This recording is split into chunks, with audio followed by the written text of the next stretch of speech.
Hello friends, Bigg Boss హౌస్‌ల సుమన్ శెట్టి అన్నతోని సంజన గారు గొడవ పెట్టుకున్నారు. చూసారు కదా! అసలు సంజన గారి ఓవర్ యాక్టింగ్ అసలే అర్థం కాదు. కెప్టెన్సీ రూమ్‌ల కెప్టెన్ రూమ్‌ల అసలు ఆమె పోవాల్సిన అవసరమే లేదు. పోయి డస్ట్‌బిన్ ఎవరు తీస్తారు అని గొడవ పెట్టుకున్నారు. పెట్టుకుంటే ఆల్రెడీ దివ్య అప్పుడే గేమ్ ఆడి, టాస్క్ ఆడి వచ్చేసిర్రు. వచ్చిన తర్వాత తీస్తామని చెప్పిర్రు. కానీ అయినా గానీ ఈమె ఓవర్ యాక్టింగ్ చేసింది. చేసి డస్ట్‌బిన్ తీసుకొచ్చి పక్కకు పెట్టి తీస్తారా? తీయరా?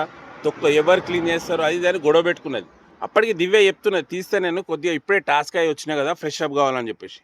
మళ్ళీ ఇంకోటి ఏందంటే అప్పుడే సుమన్ శెట్టి అన్నతోటి గొడవ పెట్టుకొని తొక్కల కెప్టెన్సీ, తొక్కల కెప్టెన్సీ అని సుమన్ అన్నతోని అన్నది. అది ఎంతవరకు కరెక్టు? సంజన గారు ఆడిన ఆట, సుమన్ అన్నను తొక్కల కెప్టెన్ అని ఒక వర్డ్ మాట్లాడింది కదా సంజన గారు, ఓవర్ యాక్టింగ్ అని నాకు అనిపించింది. మీకు ఎట్లా అనిపించిందో కింద కామెంట్ చేయండి. ఓకే, వీడియోనైతే లైక్ చేసి షేర్ చేయండి.